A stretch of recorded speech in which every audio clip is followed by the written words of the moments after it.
मेरी ये बात सुनकर बिल्कुल भी शॉक मत होइएगा कि यूपीएससी का प्री का जो पेपर होता है उसमें 95% plus questions are from themes. यानी यूपीएससी का पूरा प्री का पेपर थीम्स पर ही डिपेंडेंट है। थीम्स होते हैं क्या? Basically themes are the important areas जहां पर यूपीएससी बहुत इंटरेस्ट लेता है। These are UPSC favourite zones. Examiner का यहाँ पे इंटरेस्ट बहुत ज्यादा है, इसलिए यहीं से पूरा का पूरा पेपर यूपीएससी सेट करता है। यानी आपकी रिवीजन की अप्रोच कैसी होनी चाहिए? थीम बेस्ड होना चाहिए। अगर हर एक सब्जेक्ट का थीम्स आपको पता है तो आप यूपीएससी के पेपर में उनको अच्छे से रिवाइज करेंगे, उनको प्रायोरिटी पे रखेंगे, तो आप जल्दी रिकॉल करके वहां पर जवाब को टिक कर पाएंगे और यूपीएससी प्री में सक्सेस पा पाएंगे। ऐसे ही बड़ा एक इंपॉर्टेंट थीम है यूपीएससी का, दैट इज अमेंडमेंट। 2024 में भी सवाल पूछे अमेंडमेंट से, 2 सवाल पूछे, और 2025 में एक बड़ा इंपॉर्टेंट अमेंडमेंट से जहां से सवाल पूछा जा सकता है। मैं अमेंडमेंट भी बताऊंगा और अमेंडमेंट के साथ उस अमेंडमेंट में हुआ क्या था, पूरा कॉम्प्रिहेंसिव सब कुछ आपको चीजें बताऊंगा। You need to sit back and relax और आराम से दिमाग लगाकर फोकस होकर इनको पढ़िएगा और साथ में लिखते रहिएगा। जैसे कि यूपीएससी ने 2024 में पूछा था कि article 360 of the constitution of India, parliament में amend any provisions of the constitution by the way of addition, variation, repeal. यानी अगर मैं आपको यही सिंपल सवाल का एनालिसिस करवाऊं, आर्टिकल 368 अमेंडमेंट के लिए है। और अमेंडमेंट का मतलब क्या होता है? बेसिकली अमेंड करना मतलब कोई चीज चेंज करना। अगर कोई चीज हमें चेंज करनी है, बेसिकली कॉमन सेंस से भी सोचिए, अगर कोई चीज हमें चेंज करनी है तो क्या उस चीज में कुछ ऐड करके चेंज कर सकते हैं? बिल्कुल।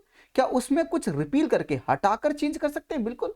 क्या उसमें कुछ वेरिएशन लाकर हम चेंज कर सकते हैं? जी हाँ। तो अमेंडमेंट का मतलब अगर चेंज है तो क्या एडिशन, वेरिएशन, रिपील, ये तीनों करके हम उसको चेंज कर सकते हैं? Answer is yes. तो आंसर क्या होना चाहिए इसका? 1, 2 एंड 3। यानी 368 अमेंडमेंट बड़ा इंपॉर्टेंट है।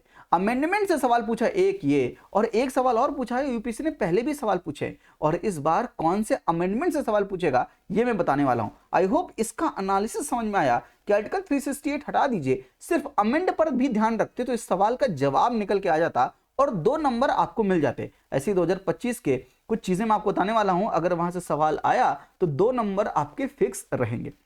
यूपीएससी ने एक सवाल 2024 का ये पूछा था और दूसरा सवाल 106 कॉन्स्टिट्यूशनल अमेंडमेंट एक्ट से पूछा था कि नारी शक्ति वंदन अधिनियम के बारे में बताइए। इनके provisions will come into the effect from the 18th Lok Sabha and this will be in force for 15 years after becoming the act and there are provision for the reservation of the seat for the scheduled caste women within the quota reserve for the scheduled caste. अब देखिए इनके statement देखिएगा, तो पहला है कि कब से ये लागू हो जाएगा, कब से इफेक्ट में आएगा, सेकंड है कब तक रहेगा, और थर्ड है किसके बारे में? वनरेबल सेक्शन के बारे में। नारी शक्ति वंदन अधिनियम 106 कॉन्स्टिट्यूशनल अमेंडमेंट विमेन के बारे में था, और विमेन के बारे में, नारी शक्ति के बारे में था, और यह सवाल 2024 में पूछा। यानी लेटेस्ट अमेंडमेंट के बारे में पूछा और साथ में आर्टिकल 368 के बारे में पूछा। इसका आंसर क्या बाय द वे कि ये पहला स्टेटमेंट गलत है और इसका आंसर 2 एंड 3 है। एलिमिनेशन हैज बीन एलिमिनेटेड, तो यहां पे एलिमिनेशन लग कैसा रहा है मुझे ये बताइएगा कमेंट बॉक्स में।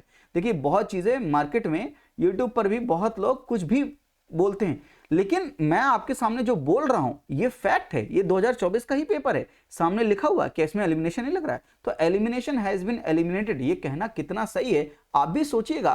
और ये सोचने का काम है, इसके पीछे एक रैशनल होना चाहिए, बैकिंग होनी चाहिए। अगर आप ये सवाल देख रहे हैं, सवाल अटेम्प्ट कर रहे हैं, तो क्या इसमें एलिमिनेशन काम नहीं कर रहा है? बस ये सोचिएगा। 2023 में बहुत ढेर सारे सवाल ओनली 1, ओनली 2, ओनली 3, ऑल 4 वाले थे। इस टाइप के सवाल बहुत थे, उस पैटर्न, उस स्टाइल वाले सवाल बहुत थे, इसलिए एलिमिनेशन वहां पर कम लगा 2023 में। पर 2023 के बाद 2024 के पेपर में एलिमिनेशन लगा है। ऐसा बिल्कुल नहीं है जैसा लोग बोलते हैं कि एलिमिनेशन को एलिमिनेट कर दिया गया है, ऐसा नहीं है। बाय कॉमन सेंस आप चाहें पढ़ के, नॉलेज के दम पर, माइंडसेट के दम पर आप चीजों को एलिमिनेट करके भी आंसर तक पहुंच सकते हैं। आज भी ये चीज ट्रू है।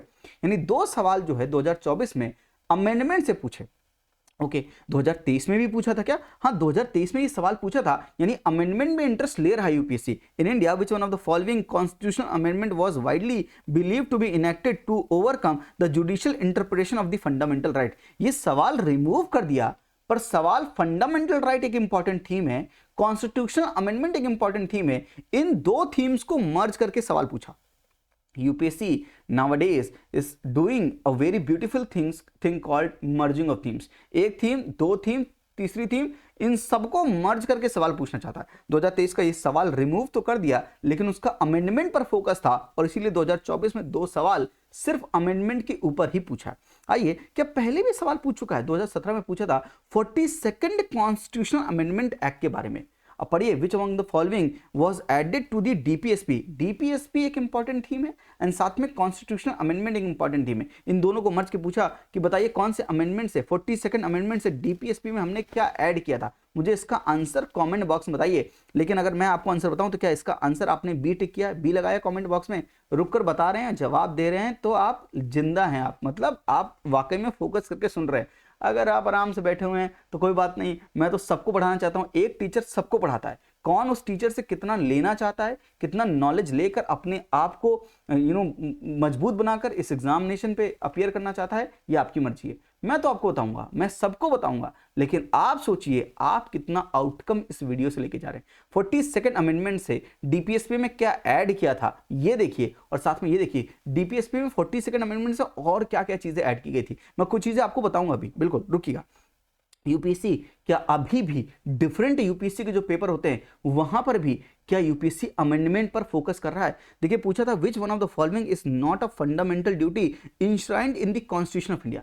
जियो साइंटिस्ट के पेपर में फंडामेंटल ड्यूटी से पूछा सवाल। फंडामेंटल ड्यूटी लाई कब से गई थी? क्या 42nd amendment of the constitution, 42nd amendment जो 1976 में आया था उससे फंडामेंटल ड्यूटी को ऐड किया गया था? Answer is yes. क्या इस 1976 के अमेंडमेंट को क्या 2025 में अप्रॉक्स 50 इयर्स कंप्लीट हो रहे हैं? Answer is yes. तो क्या ये 42nd अमेंडमेंट इंपॉर्टेंट हो सकता है? क्या 2017 में भी 42nd अमेंडमेंट से सवाल पूछा? क्या ओवरऑल अमेंडमेंट एक थीम है? क्या 42nd अमेंडमेंट को 50 इयर्स कंप्लीट हो रहे हैं? क्या ये लॉजिक बैठता है कि यूपीएससी उस पर ध्यान भी दे रहा है क्या? I hope you getting my point. तो फंडामेंटल ड्यूटी से सवाल पूछा, which means they are taking interest on the fundamental duty because of 42nd amendment of the constitution में लाया गया था, यानी उसको 50 इयर्स कंप्लीट हो रहा है। इसका जवाब मुझे कमेंट में बताइएगा, और इसका जवाब टेलीग्राम की लिंक है, मैं वहां पर पोल भी दे दूंगा। पोल देने में अच्छा लगता है मुझे, पोल जब देता हूं तो बाकी लोग भी पार्टिसिपेट करते हैं और आप एक दूसरे को भी देख सकते हैं कि कहां पर आप स्टैंड करते हैं। तो poll is a better way. Telegram channel की लिंक डिस्क्रिप्शन में है, और टेलीग्राम पे मैं और भी चीजें करता रहता हूं। यहाँ पर ये सवाल भी पोस्ट कर दूंगा और इसका जवाब भी मैं वहां पर बता दूंगा। लेकिन यहाँ पर अभी इस वीडियो में आप ये समझिए कि फंडामेंटल ड्यूटी को ऐड किया गया था 42nd अमेंडमेंट से, अप्रॉक्स 50 इयर्स कंप्लीट हो रहे, तो यूपीएससी का लॉजिक, उसी लॉजिक पे काम यूपीएससी करता है। दूसरा, यूपीएससी ने जियो साइंटिस्ट के पेपर में ही which of the following words phrases was not incorporated into the preamble of the constitution by the 42nd amendment. Why 42nd amendment? कोई और भी पूछ लेता, 42nd अमेंडमेंट पर ही ध्यान क्यों दे रहा है? और 42nd अमेंडमेंट यानी कॉन्स्टिट्यूशनल अमेंडमेंट एक इंपॉर्टेंट थीम है, प्रीएम्बल एक इंपॉर्टेंट थीम है, एंड यूपीएससी थीम्स को मर्ज करता है। मेरी बात समझिएगा, ये माइंडसेट का गेम है। जब तक सही माइंडसेट से हम सोचेंगे नहीं, तब तक उसके थीम्स को और उस थीम में भी कहां पर फोकस करना है ये आइडेंटिफाई नहीं कर पाएंगे। और एग्जामिनेशन में फेल होने का मेन रीजन क्या है? हम वो चीज रिवाइज नहीं करते हैं ज्यादा जो ज्यादा इंपॉर्टेंट होती है। हम सब कुछ रिवाइज करते हैं, सब कुछ रिवाइज कर सकते हैं आप, लेकिन उनको ज्यादा रिवाइज करना है। यानी मैं हमेशा एक बात बोलता हूं कि पढ़ना तो आपको है ही है, जो पढ़ने के बाद एक्स्ट्रा काम करना है वो मैं आपको बता रहा हूं कि पढ़ने के बाद किन चीजों को ज्यादा रिवाइज करें, कहां पर ज्यादा फोकस करें, वो चीज मैं कह रहा हूं। मैं कभी ये नहीं कहता हूं कि आपको किताबें पढ़नी नहीं है, आपको अपना सिलेबस कंप्लीट नहीं करना है, आपको बेसिक्स क्लियर नहीं रखने, मैं ये कभी नहीं कहता। आपको वो सब करने बहुत जरूरी है, वो सबको ही करवा रहा है। वो जो सब करवा रहे हैं वो मैं नहीं करवा रहा हूं, मैं आपको कुछ एक्स्ट्रा करवाना चाहता हूं इस YouTube के प्लेटफॉर्म पे। मैं आपको कुछ इंपॉर्टेंट चीजें बता रहा हूं कि अच्छा ये सब आपने पढ़ लिया, अब आपका डन है। सिर्फ इससे एग्जाम क्लियर नहीं होगा, अब आपको 2-3 स्टेप ऊपर जाना पड़ेगा, यानी अपनी प्रिपरेशन को फाउंडेशन से एडवांस लेवल जाना पड़ेगा। अब उसमें क्या करना है वो चीजें मैं आपको बता रहा हूं कि अगर यूपीएससी का थीम है कॉन्स्टिट्यूशनल अमेंडमेंट और एक इंपॉर्टेंट थीम है प्रीएम्बल, तो किस तरह से इन दोनों को मिक्स करके सवाल पूछ सकता है। एंड 42nd अमेंडमेंट से सवाल क्यों पूछेगा ये मैं आपको समझाना चाहता था। तो जियो साइंटिस्ट 2023 में पूछा, बताइए कौन सा फ्रेज है जो प्रीएम्बल में 42nd अमेंडमेंट से ऐड नहीं किया गया? Socialist, secular, unity and integrity of the nation and dignity of the individual. इसका आंसर मुझे कमेंट में बताइएगा कि हमने सोशलिस्ट, सेकुलर और इंटीग्रिटी का वर्ड जो है हमने ऐड किया था 42nd से, और उसके बाद कौन सा वर्ड ऐड नहीं किया था? क्या वो डिग्निटी ऑफ द इंडिविजुअल है? कि इसका जवाब डिग्निटी ऑफ द इंडिविजुअल है क्या? I hope you getting my point. तो यहां पर जियो साइंटिस्ट के पेपर में दोबारा सवाल पूछा प्रीएम्बल एंड 42nd अमेंडमेंट के बारे में। क्या यूपीएससी ने 2024 में भी इंटरेस्ट लिया है? सीडीएस के पेपर में, लेटेस्ट पेपर में भी इंटरेस्ट लेते हुए बताया है कि पूछा किसके बारे में? Why not other amendments? किसी और अमेंडमेंट के बारे में पूछ क्यों नहीं रहा? क्यों ये 42nd अमेंडमेंट के पीछे पड़ा है? Because 50 years of the 42nd amendment, this naughty amendment, ये अमेंडमेंट ने बहुत चीजें, ये नॉटी अमेंडमेंट था, इस अमेंडमेंट में क्या क्या किया गया मैं कुछ बताऊंगा आपको, थोड़ा रुकिए समझिए पहले। Through the 42nd amendment of the constitution कौन सी चीजें प्रीएम्बल में ऐड की गई थी? अगेन जियो साइंटिस्ट में भी पूछा कि प्रीएम्बल और 42nd amendment, and then CDS के 2024 के पेपर में पूछा प्रीएम्बल एंड 42nd अमेंडमेंट। बताइए, लिबर्टी ऑफ थॉट एक्सप्रेशन और and belief was substituted by the liberty thought expression belief faith and worship, and second statement is the expression of the unity of the nation was substituted by the unity and the integrity of the nation. तो जैसा मैंने बोला socialist, secular और integrity का word add किया था, इसलिए second सही और पहला गलत है। इसका आंसर क्या हो जाएगा? 2 ओनली, क्योंकि क्या पूछा है? करेक्ट। अगर यहाँ पे इनकरेक्ट पूछ लेता तो आंसर इसका क्या हो जाता? 1 ओनली। आई होप ये जो वर्ड्स होते हैं डायरेक्टिव वर्ड्स, इन पर ध्यान दिया करिए। अगर इन पर ध्यान नहीं देंगे तो कभी कभी पूछता इनकरेक्ट है और आप मिस कर जाएंगे, नॉट करेक्ट पूछ लेगा आप मिस कर जाएंगे, तो इन पर ध्यान जरूर दीजिएगा। आई होप ये गेटिंग माय पॉइंट। तो ये सब प्रीवियस ईयर क्वेश्चन से हमने क्या समझा? हमने एग्जामिनर का माइंडसेट समझा, हमने एग्जामिनर का माइंडसेट समझा। एग्जामिनर हमें क्या समझाना चाह रहा है? एग्जामिनर मुझे ये बोल रहा है चिल्ला चिल्ला के कि 42nd amendment of the constitution 1976, इसको क्योंकि 50 इयर्स कंप्लीट हो रहे हैं तो मैं जियो साइंटिस्ट में, सीडीएस में हर जगह सवाल पूछना चाह रहा हूं। और मैं सिर्फ एक चीज से सवाल नहीं पूछता हूं, मैं इस अमेंडमेंट को बाकी थीम जो होते हैं यूपीएससी के पॉलिटी में, उनसे मर्ज करके सवाल पूछ रहा हूं। यानी 42nd अमेंडमेंट इंपॉर्टेंट है और इससे रिलेटेड जो थीम्स है, यानी 42nd अमेंडमेंट को नेशनल इमरजेंसी से मिक्स करके पूछ सकता है, 42nd अमेंडमेंट को प्रीएम्बल से मिक्स करके पूछ ही रहा है। आई hope you getting my point. तो 42nd अमेंडमेंट में जो भी चीजें हुई हैं उनको मिक्स करके सवाल पूछेगा। तो 42nd अमेंडमेंट से 7th शेड्यूल में क्या चीजें ऐड की गई हैं, क्या चीजें बदली गई हैं, क्या हेरफेर हुआ है, वो भी पूछ सकता है। एक लिस्ट बड़ा इंपॉर्टेंट टॉपिक है एंड 42nd अमेंडमेंट को मिक्स करके सवाल पूछ सकता है। तो 42nd अमेंडमेंट में क्या क्या हुआ है ये बिना बताए मैं आपको जा कैसे जाऊं। तो एक वीडियो में ये 42nd अमेंडमेंट में क्या क्या हुआ है मैं सब कुछ कवर करके, यानी इसकी अगली वाली वीडियो में 42nd amendment of the constitution, या इसी वीडियो में कर लें क्या? कर लें क्या इसी वीडियो में? बोलो बोलो यस, एक बार कमेंट में बोल दो इसी वीडियो में निपटा दे, तो इसी वीडियो में निपटा देंगे। क्योंकि आप लोग इतनी लंबी वीडियोस देखते नहीं हो, तो मैं सोचता हूँ कि भाई छोटी छोटी वीडियोस ही बनाओ ताकि आप कम से कम देखें, और आप जो मैं पढ़ा रहा हूँ ऐसा ना मेरी एनर्जी वेस्ट हो जाए, आपके दिमाग में कोई चीज़ घुस जाए। चलिए मैं 42nd अमेंडमेंट, जिसे हम मिनी कॉन्स्टिट्यूशन भी बोलते हैं, इसको मैं यहीं पर पूरा कवर कर देता हूँ ताकि आपके दिमाग में बढ़िया चीज़ें चली जाएँ। एडिशन क्या किया, चेंजेस क्या किया, रिमूव किया। रिमूव को रिपील बोलते हैं, चेंजेस को वेरिएशन बोलते हैं, एडिशन में क्या चीजें ऐड की। तो ऐड किया था 42nd अमेंडमेंट में 39A article, 43A article and 48A article. ये आर्टिकल क्या है मैं समझा दूंगा। आर्टिकल 51A क्या है, पार्ट 4 है, इसको हम बोलते हैं फंडामेंटल ड्यूटी। तो डीपीएसपी में ये 3 आर्टिकल ऐड किए थे, उसके बाद फंडामेंटल ड्यूटी पूरा ऐड किया, उसके बाद 14A, 323A एंड 323B, इसको हम बोलते हैं ट्राइब्यूनल्स। तो ट्राइब्यूनल्स कब लाए गए हैं, किस अमेंडमेंट से? 42nd अमेंडमेंट से। और आर्टिकल 368 का क्लॉज 4 एंड क्लॉज 5, इसको भी चेंज किया गया था। कौन से अमेंडमेंट से? 42nd अमेंडमेंट से। तो देखिए प्रीएम्बल को मॉडिफाई किया, क्या क्या ऐड वर्ड किया, सोशलिस्ट, सेकुलर, इंटीग्रिटी का वर्ड ऐड किया था प्रीएम्बल में 42nd अमेंडमेंट से। आर्टिकल 31C को मॉडिफाई किया था, आर्टिकल 32, 131, 226 को मॉडिफाई किया था, आर्टिकल 83, 172 को मॉडिफाई किया था, 7th शेड्यूल को मॉडिफाई किया गया है, एंड बहुत ढेर सारे आर्टिकल लाइक आर्टिकल 100, आर्टिकल 189, इन सब को अमेंड किया, लेकिन रिमूव किसी को नहीं किया। तो रिमूवल्स नहीं हुए हैं, मॉडिफिकेशन किया है और एडिशन किया है। अब देखिए क्या क्या एडिशन किया। तो प्रीएम्बल में क्या एडिशन किया है? प्रीएम्बल में सोशलिस्ट, सेकुलर और इंटीग्रिटी का वर्ड।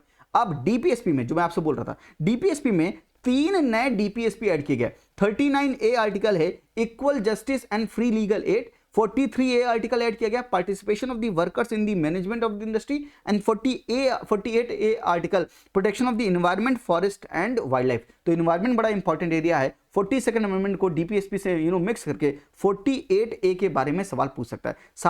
साथ में डीपीएसपी में दिस अमेंडमेंट, इस अमेंडमेंट ने this amendment gave precedence to directive principle of state policy over fundamental right. बोला कि डीपीएसपी बड़े होंगे फंडामेंटल राइट से। किसने बोला? 42nd अमेंडमेंट बोला। Provided that the law made for the implementation of the DPSP can not be declared invalid by the courts on the grounds of the violation of the some fundamental right. अगर DPSP को implement करने के लिए सरकार ने कुछ law बनाया है और वो लॉ फंडामेंटल राइट को वायलेट कर रहा है, तो इस लॉ को इनवैलिड नहीं किया जाएगा। ऐसा किसने बोला? 42nd अमेंडमेंट ने बोला। पर इसी चीज को उल्टा किसने कर दिया, मिनर्वा मिल जो केस था, Union of India and Minerva mill 1981 में, इसने इस चीज को लेटर स्ट्रक डाउन भी कर दिया। आई होप मैंने आपको दोनों पिक्चर बता दी। साथ में इसने currently only 39B and 39C, तो आप अगर डीपीएसपी में 39B और 39C को अगर आप इंप्लीमेंट करेंगे और वो आर्टिकल 14 और 19 को वायलेट करेगा तो काम बन जाएगा, तो कोई बात नहीं है, लेकिन बाकी चीजों में ये चीज वैलिड नहीं है। इसका मतलब है कि अगर डीपीएसपी के 39B एंड 39C को इंप्लीमेंट करने के लिए गवर्नमेंट ऑफ इंडिया अगर कोई कानून बनाता है और वो कानून fundamental right under article 14 and 19 को वायलेट करता है तो कोई बात नहीं है, उस चीज को, उस लॉ को इनवैलिड नहीं करार दिया जाएगा by the judiciary. I hope you got my point. तो ये जो करंट स्टेटस है, करंट स्टेटस भी मैंने आपको बता दिया। तो डीपीएसपी में क्या क्या ऐड किया, 39A, 43A एंड 48A। साथ में ये जो चीज हुई थी डीपीएसपी और फंडामेंटल राइट्स में कौन बड़ा है, इसकी जो लड़ाई हुई थी वो लड़ाई मैंने भी आपको पूरी बता दी है। साथ में पूरा का पूरा फंडामेंटल ड्यूटी ऐड किया है, part 4A 51A article add किया है, फंडामेंटल ड्यूटीज। प्लीज जाकर फंडामेंटल ड्यूटीज के बारे में जितनी भी ड्यूटीज हैं उनको पढ़ लीजिएगा। हो सकता है डीपीएसपी, हो सकता है डीपीएसपी और फंडामेंटल ड्यूटी के बारे में पूछ ले कि विच of the following is fundamental duty and which of the following is a DPSP, तो वो डिफरेंशिएशन करना कहीं मुश्किल ना हो जाए, तो एक बार पढ़ जरूर लीजिएगा। साथ में आर्टिकल जो 352 है नेशनल इमरजेंसी में, 42nd अमेंडमेंट में नेशनल इमरजेंसी के साथ क्या किया, bye the way national emergency को भी 50 ईयर्स कंप्लीट हो रहे हैं। 1975-77 इंदिरा गांधी जी ने नेशनल इमरजेंसी की जब बात हो रही थी वहां पर, उसको भी 50 ईयर्स कंप्लीट हो रहे हैं, तो उस कॉन्टेक्स्ट में भी national emergency and 42nd amendment of the constitution दोनों को मर्ज करके सवाल पूछ सकता है। तो 352 आर्टिकल नेशनल इमरजेंसी का है और इसमें बोला था 42nd अमेंडमेंट में कि नेशनल इमरजेंसी अगर पूरे इंडिया में लगाना है तो पूरे इंडिया में भी लगा सकते हैं, इंडिया के किसी स्पेसिफिक पार्ट में लगाना है तो उस किसी स्पेसिफिक पार्ट में भी लगा सकते हैं। ये बात किसने बोली, ये बात 42nd amendment of the constitution 1976 में ये बात बोली गई कि नेशनल इमरजेंसी को किसी भी पार्ट में भी लगा सकते हैं, स्पेसिफिक पार्ट, या पूरे इंडिया में भी लगा सकते हैं। साथ में आर्टिकल 356 यानी प्रेसिडेंट रूल के बारे में भी बोला। प्रेसिडेंट रूल के बारे में 42nd अमेंडमेंट ने बोला कि this president rule can be extended one time duration of the president rule in a state from 6 month to 1 year. This amendment extended the one time duration of the president rule, one time duration of the president rule को extend करने के लिए जो पहले 6 महीने था उससे 1 साल कर दिया और इसको दोबारा से रिवर्ट बैक कर दिया 6 मंथ में by the 44th constitution amendment act 1978। I hope you got my point. तो जो भी प्रेसिडेंट रूल में चेंज हुए उसको 44th अमेंडमेंट से रिवर्ट किया गया और नेशनल इमरजेंसी में जो चेंज हुए वो चेंज अभी तक वैलिड है। तो 42nd अमेंडमेंट ने नेशनल इमरजेंसी में बोला कि इंडिया के किसी एक पार्ट पे भी लगाया जा सकता है या पूरे इंडिया पर भी नेशनल इमरजेंसी लगाई जा सकती है। एडवाइस ऑफ द कैबिनेट, तो जो सीओएम एडवाइस देते हैं प्रेसिडेंट साहब को, वो बाइंडिंग होगा कि नहीं बाइंडिंग होगा, इस चीज पर जब बहस हुई तो 42nd अमेंडमेंट ने बोला कि जो भी प्रेसिडेंट साहब को एडवाइस दी जाएगी कैबिनेट के द्वारा वो एडवाइस प्रेसिडेंट साहब के लिए बाइंडिंग होगी और उस एडवाइस पे प्रेसिडेंट साहब को हस्ताक्षर, जैसा भी एडवाइस होगा उसका पालन करना पड़ेगा, उसके साथ कंप्लाई करना पड़ेगा। तो advice of the council of ministers will be binding on the president. ये किसने बोला, ये 42nd amendment of the constitution ने बोला। लेकिन इसी को थोड़ा सा मॉडिफाई किया 44th कॉन्स्टिट्यूशन अमेंडमेंट एक्ट जो 1978 में आया था, उसने बोला कि ठीक है ये बाइंडिंग तो होगा लेकिन प्रेसिडेंट साहब के पास एक चीज है कि वो कर सकते हैं कि वो सेंड बैक कर सकते हैं एडवाइस वंस, यानी प्रेसिडेंट साहब एक बार बोल सकते हैं कि आप इस एडवाइस को दोबारा रिकंसिडर करके देखिए, यानी president can send the bill for the reconsideration. But अगर सेकेंड टाइम वो फिर से सेम एडवाइस आई या कोई दूसरी भी एडवाइस आई तो प्रेसिडेंट साहब को माननी पड़ेगी। President is bound by the advice of the cabinet. I hope you got my point. तो एडवाइस ऑफ द कैबिनेट में क्या 42nd अमेंडमेंट ने किया था और 44th ने क्या चेंज किया, मैंने दोनों ही बता दिए ताकि आपको करंट स्टेटस भी पता चल जाए। साथ में ट्राइब्यूनल्स को ऐड किया था, article 323A and 323B provided for the administrative tribunals in 323A and provided for the tribunals for the other matters in 323B। तो ट्राइब्यूनल्स को ऐड किस अमेंडमेंट ने किया था, 42nd अमेंडमेंट में। 42nd अमेंडमेंट ने ऑल इंडिया जुडिशियल सर्विसेज की भी बात की थी, provided for the creation of the all India judicial services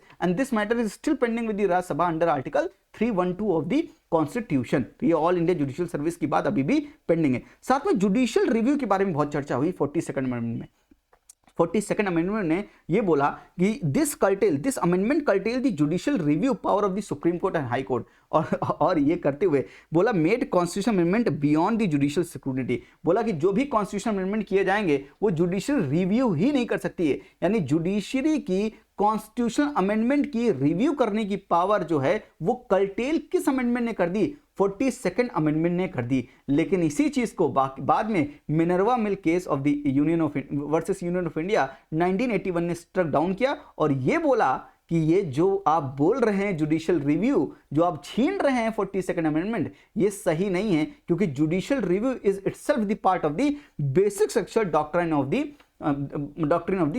judiciary. I hope you got my point. तो जुडिशियल रिव्यू आप छीन नहीं सकते हैं, क्योंकि जुडिशियल रिव्यू जो है ये बेसिक स्ट्रक्चर है कॉन्स्टिट्यूशन का, और बेसिक स्ट्रक्चर को आप छीन किसी भी हालत में नहीं सकते हैं। तो 42nd अमेंडमेंट ने क्या किया, जो 42nd अमेंडमेंट ने ये बात की थी कि जुडिशियल की रिव्यू करने की पावर छीन रही थी, वो रिव्यू करने की पावर मिनर्वा मिल केस ने वापस की, वहां पर जुडिशियल ने क्लैरिफाई भी किया। साथ में term of the Lok Sabha and the state legislative assembly under article 83 and 172 में भी चेंज किया। This extended the tenure of the Lok Sabha and the state assembly from 5 to 6 years, यानी लोकसभा का कितना टेन्योर होगा, टर्म कितना होगा, और स्टेट असेंबली का कितना टर्म होगा, इसको 5 साल से बढ़ाकर 6 साल कर दिया। किस अमेंडमेंट ने, 42nd अमेंडमेंट में। बाद में 44th ने इस गलती को दोबारा रेक्टिफाई किया। तो आई होप मैं आप समझ गए कि 42nd अमेंडमेंट को नॉटी अमेंडमेंट क्यों कहते हैं, क्योंकि इसने नॉटी चीजें की हैं। बाद में 44th ने उसको करेक्ट किया है, बहुत चीजें करेक्ट की हैं। साथ में आर्टिकल 100 एंड आर्टिकल 189, यहां पर इस दोनों आर्टिकल में कोरम लिखा है। कोरम मतलब कि मिनिमम नंबर ऑफ पीपल होने चाहिए हाउस में, ताकि हाउस की जो भी चीजें हैं, जो भी वहां पे वर्किंग है, उसको कंडक्ट किया जाए, वोटिंग कराई जा सके। And this amendment did away with the requirement of the quorum in the parliament and the state legislature, यानी पार्लियामेंट में और स्टेट लेजिस्लेचर में किसी भी कोरम की जरूरत नहीं है, ये बोला था 42nd अमेंडमेंट ने। लेकिन उसने 44th अमेंडमेंट ने इस चीज को रिस्टोर किया, और जो 42nd ने बोला था उसको वॉइड करार दिया। साथ में डीलिमिटेशन से भी इस बार सवाल आया था कि how many of the delimitation commission has been बनाई कॉन्स्टिट्यूटेड, तो डीलिमिटेशन कमीशन भी इंपॉर्टेंट है। साथ में 42nd अमेंडमेंट ने डीलिमिटेशन में क्या किया था, this amendment froze the seats of in the Lok Sabha and the state legislative assembly on the basis of the 1971 census till 2001। तो ये किसने किया था, 42nd अमेंडमेंट ने किया था। साथ में 7th शेड्यूल में 42nd अमेंडमेंट ने क्या किया था, this moved 5 subject from the state list to the concurrent list, यानी 42nd अमेंडमेंट ने स्टेट की कुछ पावर छीनकर स्टेट और यूनियन दोनों को पावर दे दी, सेंटर और यूनियन दोनों को पावर दे दी, मतलब कॉन्करेंट लिस्ट में डाल दिया। स्टेट लिस्ट से चीजें निकाल के कॉन्करेंट लिस्ट में डाल दी। वो कौन सी चीजें थी जिसको, यानी अगर आपसे सवाल यूपीएससी ऐसे पूछ सकता है, which of the following given above are taken are transfer from the state list to the concurrent list by the 42nd amendment of the constitution, ऐसे करके सवाल भी फ्रेम करके आपसे पूछ सकता है।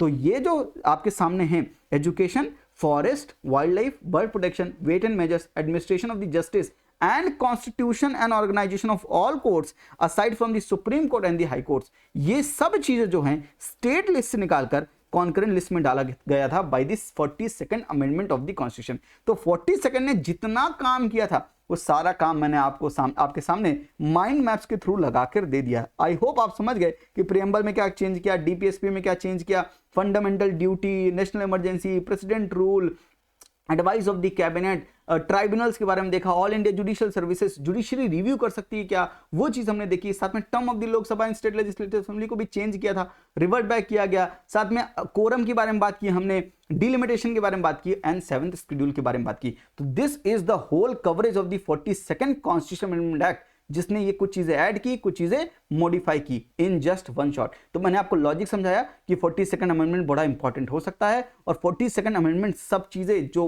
की गई हैं 42nd अमेंडमेंट से, वो भी मैंने आपको बताई है। I hope in just one shot you understand कि 42nd अमेंडमेंट क्यों इंपॉर्टेंट है, और इस अमेंडमेंट में भी क्या पूछा जाएगा। मर्जिंग ऑफ थीम यूपीएससी का एक स्टाइल है पूछने का, इस स्टाइल को याद रखिएगा। आज के लिए इतना ही। अच्छा लगे तो लाइक, कॉमेंट, शेयर, सब्सक्राइब, जैसा मर्जी आप कर सकते हैं। बाकी आपकी इच्छा है, मतलब मेरा काम डन है। मैंने आपको जो चीज़ मुझे अपने अंदर से देनी थी, मैंने वो नॉलेज का ट्रांसफ़र कर दिया। बाकी आपकी इच्छा है, इसको अगर आप अच्छी तरीके से लेंगे, इस पर वर्क करेंगे, तो आपके 2 नंबर 4 नंबर जितने सवाल यूपीएससी पूछ लेगा, आप सही ढंग से जवाब दे पाएंगे। आज के लिए इतना ही। हंसते रहिए, मुस्कुराते रहिए। थैंक यू, नमस्ते, जय हिंद।